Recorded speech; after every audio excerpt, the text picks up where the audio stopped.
India ஒரு புண்ணிய பூமி. அதனால் ஜனங்க எங்கேயும் போக மாட்டேன்றாங்க, அதுதான் ப்ராப்ளம்.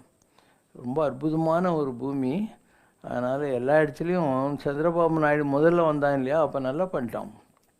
அந்த ஒரு காலத்தில் விஜயவாடா கோயிலெல்லாம் வந்து போகிறது ஒரு சின்ன மலைப்பாதை, ஒரே டிராஃபிக் ஜாமாக இருக்கும் போகிறது வர்றதுலாம். இப்போ அப்படி இல்லை, காரில் கொண்டு போய் ஒரு பெரிய மைதானம் மாதிரி இருக்கும், அங்கே பார்க் பண்ணிடணும். 4 லிஃப்ட் இருக்குது, எல்லாம் ஃப்ரீ லிஃப்ட்டு. எதில் போனாலும் நேராக கொண்டு போய் சாமியோடைய அந்த க்யூ, மெயின் க்யூ இல்லையா, அங்கே கொண்டு போய் விட்ருவாங்க. கீழே ஃப்ளோர்லலாம் வந்து சாப்பாடு போட்டுனே இருப்பாங்க, யார் வேணால் போகலாம் சாப்பிட்லாம். அந்த மாதிரி நல்லா கம்பீரமாக வசதி பண்ணிட்டாங்க. அங்கே ஃப்ரீ தர்ஷனும் இருக்குது இதில் விஜயவாடா கனகதுர்காவில். அண்டு டிக்கெட் தர்ஷனும் இருக்குது, உங்கள் வசதி. இதுக்கு அதுக்கும் மிஞ்சி போனால் ஒரு 1 hour கேப் இருக்கும். சாமிக்கு ஒரு 4 அடி முன்னால் வரைக்கும் போகலாம் அந்த கோயிலில். யாராக இருந்தாலும் போக முடியும். அங்கே இருக்கிற ஐயருங்களும் ரொம்ப சிரத்தை. நீ அந்த அர்ச்சனை கிச்சனை இதெல்லாம் சொன்னீங்கன்னா நல்லா மந்திரம் சொல்லி சூப்பராக பண்ணுவாங்க. அந்த கோயில்லையும் வந்து இந்த புளி சாதம், தயிர் சாதம் இதெல்லாம் விற்பாங்க. 5 ரூபா 10 ரூபாய்க்கெல்லாம் விற்பாங்க. அண்டு உன் இஷ்டம், நீ எத்தனை பொட்டில் வேணாலும் வாங்கி சாப்பிட்டுக்கலாம். அது போக அங்கேயும் இப்போல்லாம் சாப்பாடெல்லாம் போடுறாங்க. அதுவும் மலை மேலே இருக்கிற கோயில் இல்லையா, அதனால் ரொம்ப அழகாக இருக்கும். அதை ஒட்டி பார்த்தீங்கன்னாக்கா இது அந்த விஜயவாடாவில் ஓடுது இல்லையா கோதாவரி, அந்த நதி ரொம்ப பெரிய அளவுக்கு இருக்கும். ஸோ அதுவும் நல்ல இடம். அது வந்து விஜயவாடா. அதை தாண்டி நீ போனீங்கன்னாக்கா அன்னவரம். அதை தாண்டி நீ போனீங்கன்னா சிம்மாச்சலம். சிம்மாச்சலத்துலேருந்து நீ போகிறதா இருந்தாக்கா அங்கேருந்து பத்ராச்சலம் ராமர் கோயில், அதுக்கு வழி இருக்குது. பத்ராச்சலம் ராமர் கோயில் ரொம்ப நல்லாயிருக்கும். ஒரு சின்ன மலை மேலே கோயில். ராமர் மடியில் சீதை உட்காந்து இருப்பாங்க, லக்ஷ்மணன் பக்கத்தில் அம்பு வச்சு நிற்கிற மாதிரி இருக்கும், ஆஞ்சநேயர் இப்படி கும்பிட்டுக்குன்னு இருக்கிற மாதிரி இருக்கும். அங்கேயும் நிறைய தங்கிறதுக்கு ஹரித்தான்னு சொல்லி ஆந்திர பிரதேஷ் டூரிசத்தோட ஹோட்டல் காம்ப்ளெக்ஸ் எல்லாம் இருக்குது. அங்கேயும் வந்து பிரசாதம்லாம் விற்பாங்க, அதுவே சாப்பிட்டா போகிறோம் உனக்கு. ராமர் இருக்கிற இடத்துக்கு நேர் இதெல்லாம் ஆஞ்சநேயர் இப்படி கும்பிட்டுட்டு இருக்கிற மாதிரி இருக்கும். பத்ராச்சல ராமதாசர் தானே அதை கட்டினார், கோப்பண்ணமாக இருந்து. அதனால் அவருக்கு ஒரு சிலை வச்சுருக்காங்க. இப்படி கோயிலை சுற்றி நீ வர்றபோது ராமருடைய ஒரு பாதம் அந்த இடத்துல இருக்கும், அதுதான் ஒரிஜினலாக இருந்தது.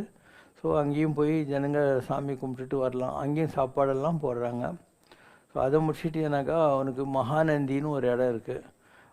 மகாநந்தின்னா பழைய காலத்து சிவன், ஆனால் மரத்தினுடைய வேரில் ஆனது. ஒரு கிராமத்தில், ஒரு காட்டு நடுவில் ஒரு கிராமம்னு வச்சுக்கோங்க. ஸோ அங்கே வந்து முன்னால் நீ போகிற போது ஒரு பெரிய குளம் இருக்கும், அது சுடு தண்ணி குளம், சல்ஃபர் வாட்டர். அதில் போய் குளிச்சுட்டு இப்படி போனேனாக்கா சாமி இருக்கும். சாமிக்கு உங்கள் கையாலேயும் பூஜைலாம் பண்ணலாம். பண்ணிட்டு இப்படி வந்தாக்கா ராமர் லக்ஷ்மணர் சீதெல்லாம் இருப்பாங்க. அதை பார்த்துட்டு வர்றது ஒரு வழி. இது அந்த மகாநந்திங்கிற இடம். அஹோபிலம்னு அதுக்கு கிட்டே ஒன்று இருக்குது. அங்கே மலை மேலே 9 நரசிம்மர், 8 நரசிம்மர். கீழே ஒரு ஊருக்குள்ளேயே ஒரு பெரிய நரசிம்மர் கோயில் இருக்குது. அங்கேருந்து பஸ்ஸு போகுது. போனீங்கன்னாக்கா ஒரு மலை ஏற்றத்தில் அந்த இடத்துல ஒரு நரசிம்மர். அங்கேருந்து வேறு வேறு டைரெக்ஷனில் 2 நாள் ஆகும் அந்த மீதி 8 நரசிம்மரையும் கும்பிட்டுட்டு வர மாதிரி. அங்கே இந்த கோம்டி செட்டியாருன்றாங்க இல்லையா, ஆரிய வைசியா, அவங்கெல்லாம் சத்திரம் கட்டி விட்ருக்காங்க. பிராமின்ஸ் எல்லாம் கட்டி விட்ருக்காங்க. நீங்கள் ஒரு அமௌண்ட் கொடுத்துட்டிங்கன்னா அவங்க உங்களுக்கு சாப்பாடெல்லாம் பண்ணி போட்டுருவாங்க. நீங்கள் கட்டு சாதம் கட்டிக்கின்னு கூட மேலெல்லாம் போயிட்டு சாமி கும்பிட்டுட்டு வரலாம். இந்த மாதிரி நல்ல, அதாவது ஒரு காலத்தில் சரியாக மெயின்டைன் பண்ணாமல் இருந்தாங்க.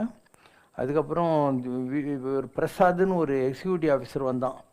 அவன் ஒவ்வொரு ட்ரான்ஸ்ஃபர் அவனை பண்ணுற போதையும் அந்தந்த கோயிலை நல்லா இம்ப்ரூவ் பண்ணி பெருசாக கொண்டாந்துட்டான். இப்போ எல்லா கோயிலுமே ரொம்ப நல்லா மெயின்டைன் பண்ணுறாங்க. ஆந்திராவில் எல்லா கோயிலும் சூப்பராக இருக்கும். நீங்கள் முக்கியமாக பார்க்குறது இதெல்லாம். இது போக மந்திராலயம் இருக்குது, அது ட்ரெயின் போகுது, மந்திராலயம் ரோடுன்னு இருக்குது. இங்கேருந்து நீங்கள் பாம்பே சைடு போகிற எந்த ட்ரெயின் ஏறினாலையும் மந்திராலயம் ரோடு நிற்கும். அங்கே இறங்கின உடனே கோயில் பஸ் இருக்கும், அதை எடுத்துன்னுட்டு நீங்கள் போனீங்கன்னாக்கா அங்கே மந்திராலயம் தேவஸ்தானம் போர்டில் நிறைய ரூமெல்லாம் கட்டி விட்ருக்காங்க. எல்லாம் 75 ரூபா அப்படி தான் இருக்கும். ப்ரைவேட் ஹோட்டல்ஸ்லாம் இருக்குது. நீங்கள் கோயிலில் சாப்பாடெல்லாம் வேறு போடுவாங்க. அது வந்து ஆர்கனைஸ்டு, ஒழுங்கான க்யூ இருக்கும். அதனால் நீங்கள் உள்ளே போய் சாமியெல்லாம் நல்லா கும்பிட்ற அளவுக்கு வசதிகள்லாம் இருக்கும். நல்லா ரெகுலர் க்யூ அதெல்லாம் அரேஞ்ச் பண்ணியிருக்காங்க அந்த இடத்துல. அண்டு எதிரில் ஷாப் இருக்குது. வந்தாலும் செத்துப்பிட்டான் ஓனரு. இந்த பெங்களூரில் இருந்த எம்டிஆர்னு ஒரு கடை அங்கே எதிரில் வச்சுருக்காங்க. அதுதான் அங்கே பயங்கர டிமாண்டு. ஸோ சூடாக பொங்கல், சூடாக இட்லி, வடை எல்லாம் கொடுத்துக்கினே இருப்போம். க்யூ நின்று சாப்பிடுவாங்க அந்த இடத்துல. ரொம்ப சப்சிடைஸ் ரேட்டில் இருக்கும். தங்கத்துக்கெல்லாம் நிறைய இடம் இருக்குது. அங்கேருந்து ஒரு 1 ஹவர் போனீங்கன்னாக்கா இந்த காலத்தில் ராமர் சினிமா ஷூட்டிங்காக போட்ட செட்டு மாதிரி இருக்கும். பர்ணசாலை, ராமர், லக்ஷ்மணன், சீதா அவங்கெல்லாம் இருந்த மாதிரி காட்டேஜஸ்ஸு அந்த மாதிரிலாம் கட்டி விட்டுருப்பாங்க.